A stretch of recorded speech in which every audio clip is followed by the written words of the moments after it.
2024 లేదా 25లో డిగ్రీ లేదా బీటెక్ చదివారా? సాఫ్ట్‌వేర్ జాబ్ కోసం ఎదురు చూస్తున్నారా? అయితే కోడ్ జ్ఞాన్ 100 డేస్ కోర్సులో చేరండి, జాబ్ సాధించండి. నమస్తే, వెల్కమ్ టు సుమన్ టీవీ. నేను మీ యాంకర్ శ్రీ. మనతో పాటు ఉన్నారు వేదిక్ ఆస్ట్రాలజర్ ఉమా గారు. మరి సెప్టెంబర్ మాస ఫలాలు ఏ విధంగా ఉన్నాయి, ఏ ఏ సందర్భాల్లో ఏ ఏ రాశుల వారు ఎలాంటి జాగ్రత్తలు పాటించాల్సిన అవసరం ఉంది, వీటన్నిటి గురించి ఈరోజు మనకి క్లియర్గా ఇన్ఫర్మేషన్ ఇవ్వడానికి ఉమా గారు ఉన్నారు. అడిగి తెలుసుకునే ప్రయత్నం చేద్దాం. నమస్కారం ఉమా గారు. నమస్తే అమ్మా. సెప్టెంబర్ ద్వాదశ రాశుల వారికి కనుక మనం చూసుకున్నట్లయితే ముందుగా వారి యొక్క గ్రహ సంచారం ఏ విధంగా ఉండబోతుంది ఈ మాసం మొత్తం? తప్పకుండా అమ్మా. ఈ సెప్టెంబర్ మాసంలో ముఖ్యంగా 4 గ్రహ సంచారాలు అనేటువంటివి మారబోతున్నాయి, జరగబోతున్నాయి అండి. సో ఈ 4 గ్రహ సంచారాలు ఏమిటి అంటే, ప్రధానమైనటువంటిది శుక్రగ్రహ సంచారము సెప్టెంబర్ 14వ తారీఖు తర్వాత కర్కాటకంలోంచి సింహరాశిలోకి ఆయన వెళ్ళబోతున్నారు. తర్వాత 17వ తారీఖు రవిగ్రహ సంచారం అండి. ఆయన సింహంలోంచి కన్యారాశిలోకి వెళ్ళబోతున్నారు. సో రవి సంక్రమణం అనేటువంటిది 17వ తారీఖున జరగబోతోంది. 15వ తారీఖున బుధగ్రహ సంచారము సింహరాశిలోకి కన్యారాశిలోకి వెళ్ళబోతున్నారు. అంటే రవి బుద్ధులు ఇద్దరూ కూడా 2 రోజుల తేడాలో సింహంలోంచి కన్యారాశిలోకి వెళ్ళబోతున్నారు. కుజగ్రహ సంచారము సెప్టెంబర్ 12వ తారీఖు దగ్గర నుంచి కన్యారాశి నుంచి తులారాశిలోకి ఈ కుజగ్రహ సంచారం అనేటువంటిది మారబోతోందమ్మా. సో గ్రహ సంచారాలన్నీ కూడా మిగిలిన గ్రహాలైనటువంటి గురుగ్రహ సంచారం మిథునంలోనే జరగబోతోంది. తర్వాత కేతుగ్రహ సంచారం సింహంలోనే జరగబోతోంది. రాహుగ్రహ సంచారం కుంభంలోను, శనిగ్రహ సంచారం మీనంలోనే యథావిధిగా జరుగుతున్నాయండి. వృషభ రాశి వారికి ఏ విధంగా ఉండబోతుంది? విద్యాపరంగా, ఆరోగ్యపరంగా, సంతానపరంగా, విదేశీ పరంగా ఏ సందర్భాల్లో జాగ్రత్త పడాల్సిన అవసరం ఉంది ఈ మాసంలో, సెప్టెంబర్ మాసంలో? తప్పకుండా అమ్మ. వృషభ రాశి వాళ్ళకి సెప్టెంబర్ మాసంలో 6 గ్రహాలు దివ్యంగా యోగిస్తున్నాయండి. చాలా బాగుంది అని చెప్పచ్చు. ప్రధానంగా 2వ స్థానంలో గురుగ్రహ సంచారం యోగిస్తోంది. తృతీయ, చతుర్థ స్థానాల్లో శుక్రబలం అనేటువంటిది బాగుంది. దశమంలో రాహుగ్రహ సంచారము, లాభంలో శనైశ్వరుడు వక్రించినప్పటికీ కూడా వృషభ రాశి వాళ్ళకి కాస్త మేలు చేస్తూ ఉన్నారని చెప్పచ్చు. అయితే 15వ తారీఖు వరకు వీళ్ళకి బుధుడి యొక్క బలం 4వ స్థానంలో చాలా బాగుంది అని చెప్పొచ్చండి.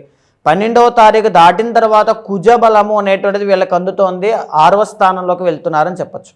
అయితే ప్రధానంగా మనం ఒక్కొక్కటిగా మాట్లాడుకుంటే 2వ స్థానంలో ఉన్నటువంటి గురుబలం అనేటువంటిది ధన ఆదాయాన్ని పెంచేటువంటిది, విద్య విషయంలో మంచి గ్రోత్ను తీసుకొచ్చేటువంటిది, మాట వల్ల 10 మంది ఆకర్షింపబడేటువంటిది, అన్నీ కూడా 2వ స్థానంలో గురుడు మంచి సహకారాన్ని ఇస్తూ ఉన్నారు.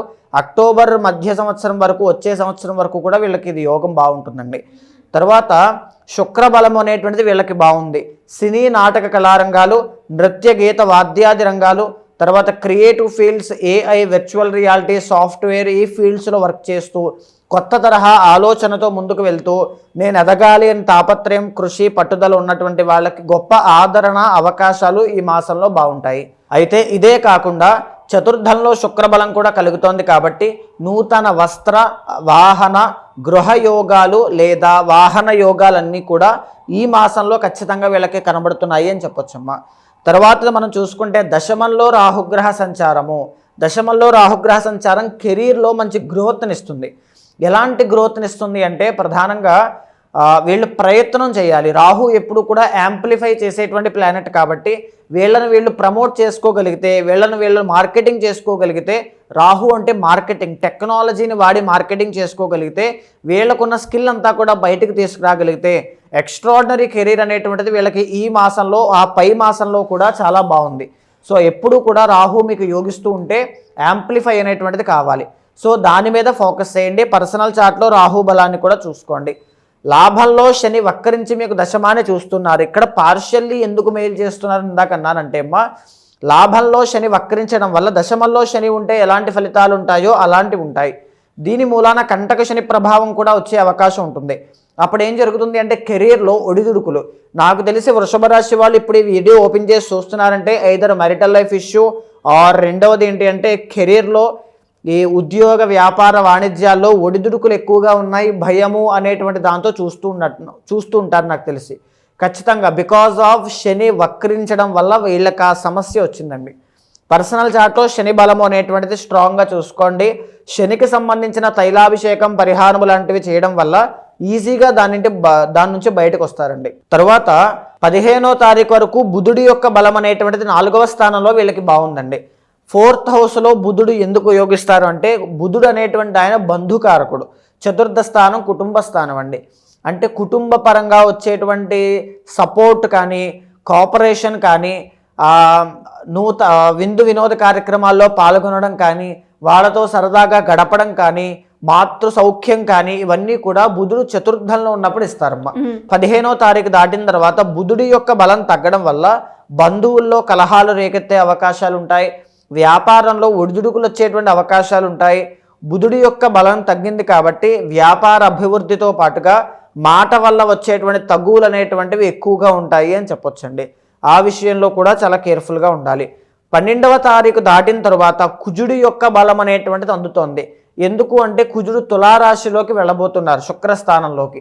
దీనివల్ల ఏం జరుగుతుంది అంటే కుజుడి యొక్క బలం పెరగడం వల్ల రుణ బాధలు, అప్పులు ఎవరికైతే ఉంటాయో అప్పులన్నీ తీర్చేసేటువంటి యోగం కనబడుతుంది. భూలాభము అనేటువంటిది కనబడుతుంది. ఇందాక చతుర్థంలో శుక్రబలం వచ్చడం వల్ల మనం గృహయోగం చెప్పుకున్నాం కదండి. ఈ కుజుడు రావడం వల్ల కూడా ల్యాండ్ కానీ, అసెట్స్ కానీ, వాహనాలు కానీ కొనే యోగం బాగుంటుంది.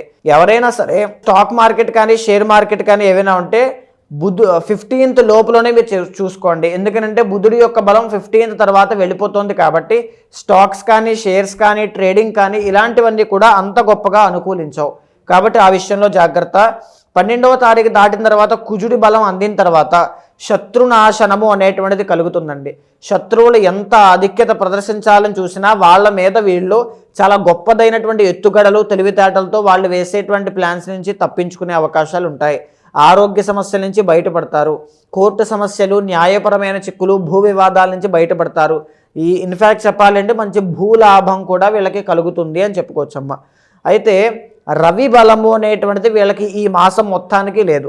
దీనివల్ల ఏమేం జరుగుతాయి? పనుల్లో ఆటంకాలు ఎక్కువ అవుతాయి. పనుల్లో ఆటంకాలు ఎక్కువ అవడం వల్ల ఏం జరుగుతుంది? అకాల భోజనము అని శాస్త్రం చెబుతోందండి. టైం టు టైం ఫుడ్ తీసుకోకపోవడం వల్ల అనారోగ్య సమస్యలు అనేటువంటివి వస్తాయి. నెంబర్ 1. నెంబర్ 2, రాజకీయ పరంగా ఉన్నటువంటి వాళ్ళకి పదవీ యోగం విషయంలో కానీ, లేకపోతే గొప్ప పేరు ప్రఖ్యాతులు రావడం విషయంలో కానీ, రాజకీయం చేసేటువంటి శక్తి సామర్థ్యాల విషయంలో కానీ ఒడిదుడుకులు ఎక్కువగా ఉంటాయి అని చెప్పచ్చు. బంగారము వ్యాపారం చేసే వాళ్ళకి కూడా కాస్త ఒడిదుడుకులు ఎక్కువగా ఉంటాయి. 4th కేతుగ్రహ సంచారం యోగించడం లేదు కావున ఈ కుటుంబ పరంగా వచ్చేటువంటి ఒత్తిడి చాలా ఎక్కువ ఉంటుంది. ఆల్రెడీ ఇందాక కూడా చెప్పుకున్నామండి, 15th తర్వాత బుధుడి యొక్క బలం లేకపోవడం వల్ల వస్తుంది అని. సేమ్ కేతు యొక్క బలం లేకపోవడం వల్ల కుటుంబ పరంగా ఒత్తిడి, మనశ్శాంతి లేకపోవడం, మనస్పర్ధలు అనేటువంటివి తలెత్తడం ఇలాంటివి కనబడతాయమ్మ. నాట్ ఓన్లీ కుటుంబం అండి, వృత్తి వ్యాపారాల్లో 4వ స్థానం కాబట్టి వృత్తి వ్యాపారాల్లో టెన్షన్ కానీ, ఒడిదుడుకులు కానీ, అప్స్ అండ్ డౌన్స్ కానీ ఎక్కువగా చూసే అవకాశాలు ఎక్కువ ఉంటాయి. సో ఓవరాల్గా వృషభ రాశి వాళ్ళకి ఈ మాసం బాగుంది. సామాన్యమైన ఫలితాలు ఉన్నాయి, గొప్పదైనటువంటి ఫలితాలు కూడా ఉన్నాయి. కొన్ని విషయాల్లో మనం చెప్పుకుంటే కొన్ని ఆస్పెక్ట్స్లో పర్సనల్ చార్ట్ చూసుకోండి.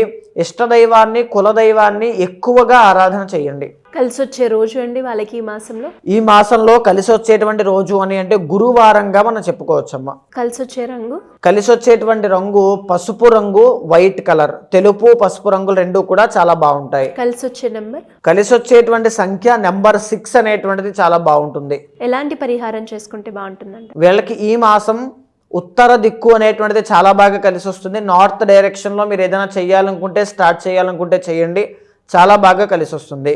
ఎలాంటి పరిహారము ఆచరించాలి అంటే ప్రధానంగా ఆదిత్య హృదయం అనేటువంటి దాన్ని ప్రతిరోజు చదవండి.